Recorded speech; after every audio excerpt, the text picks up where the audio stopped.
This brand is raking in 225 million pounds a year selling stuffed animals. And people are losing their minds, lining up for drops, raiding pop-ups, and even pulling literal heists to get their hands on some of them. The wild part? None of this is an accident. Jellycat engineered one of the smartest product playbooks in consumer retail. And today, I'm going to show you exactly how they did it. These stuffed animals are all over your feed. They have pop-ups in every major city in the world. Kids want them, adults want them, and people are literally breaking into stores to steal them. So what is going on? Well, I mean, other than them being very, very cute. I mean, look at him. It's a frog in a Christmas tree costume. He's adorable.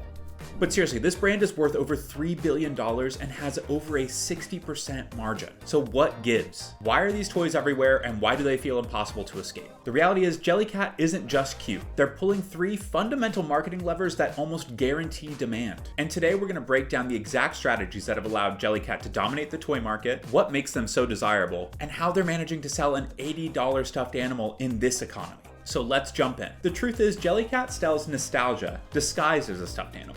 They were founded in 1999 and have been in the stuffed animal business for over 25 years now. And their products feel like they were genuinely pulled from that era. It's as if somebody reached into your childhood bedroom and plucked a stuffed animal right off of your shelf. They're simple, they're made from quality materials, and they're definitely built to last. They're the complete opposite of the cheap, mass-produced stuff that you see today. Their designs are timeless, they're familiar, they're comforting, and yet they still feel perfectly relevant in today's culture. And that combination of quality and timelessness is exactly why adults are flocking to this product. They make you feel something when you pick it up. Because when people buy a Jellycat, they're not buying a toy. They're buying a piece of their past. It gives them that feeling of security and joy they might be missing. It takes them back to a time before the internet, before socials, just before everything became too loud. And what's wild is that nostalgia isn't just a vibe, it's a proven marketing force. Nostalgia marketing is a core emotional branding strategy. It's proven to increase purchase intent by activating core childhood memories and emotional security. Research published in the Journal of Consumer Research shows that when a product taps into childhood memories, people actually become more willing to spend and less price sensitive. Nostalgia makes products feel higher quality and more meaningful, which is why adults aren't actually buying a stuffed animal. They're buying a shortcut back to a simpler version of themselves. But nostalgia alone doesn't explain the phenomenon that is Jellycats. To understand why Jellycat blew up the way it did, you have to look at what adults are doing with their shrinking disposable income.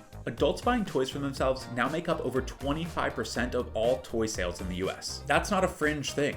That's Funko Pop selling out entire lines. That's Squishmallows having millions of adult collectors. And that's Lego releasing $300 sets specifically for adults. This is a massive mainstream behavior shift, and Jellycat is just one of the examples of it. Kidulting is happening because adults are overwhelmed and anxious, and small, familiar objects help them feel grounded again. It's exactly the kind of thing that adults can reach to when the world just feels a little bit out of control. And Jellycat has turned this into a business doing over $200 million in profit every single year. But this also shows something bigger. When disposable income shrinks, people don't stop buying things, they just buy different things. They shift to tiny luxuries that feel safe, which brings us to the second principle in Jellycat's success. Affordable luxury is a well-known marketing principle. It explains why people buy small premium items when money gets tight. When people can't justify big purchases, they shift to buying little things that feel luxurious, but ones that don't come with the financial guilt. This idea is well represented by the Lipsick index, a term that was coined in the early 2000s. Economists noticed that during recessions, sales of lipstick actually went up. People couldn't afford big splurges, so they bought little things that made them feel good. That same behavior is happening now. Less disposable income,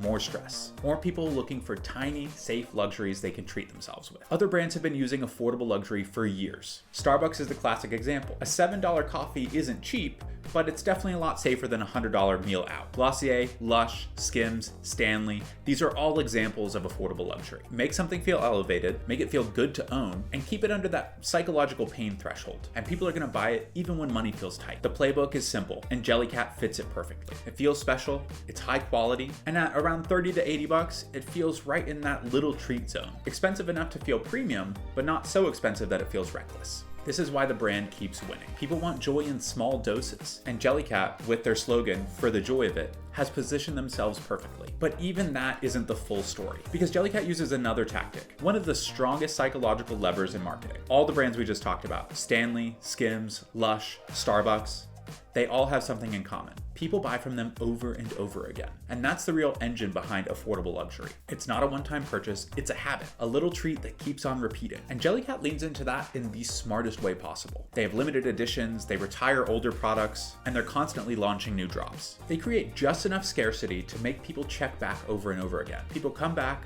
buy again, and nobody ever really feels done with the brand. And this is where the psychology kicks in. It's the exact same tactic that you see with sneakers or streetwear or any other collectible. Give people something new and make it feel temporary, and you never have to say it out loud. They're just gonna come back. There's an actual name for this. It's called the scarcity principle, or more commonly, FOMO marketing. It's the idea that people value things when they feel limited or hard to get. When supply goes down, desire goes up. And when something might go away, people act a lot faster with a lot less hesitation. Brands use two versions of this: quantity scarcity, where they only make a small batch of something, or time scarcity, where it's only available for a certain amount of time. But both drive the exact same behavior. People buy right now because they're afraid they're not gonna get another chance. And Jellycat uses this flawlessly. People rush to buy new characters, or they hurry to buy the last couple of an existing character that's going away. New characters drop, older ones are retired, and there's always seasonal items that disappear a few weeks after they're launched. And the result is a continuous loop of urgency that gets people coming back and buying again. All of that scarcity actually creates something else: a secondary market. When a Jellycat gets retired, the price jumps. People start hunting for it. Collectors are trading for them. Resellers flip them for double, triple, quadruple the price. And some rare animals, like this Roberta bunny,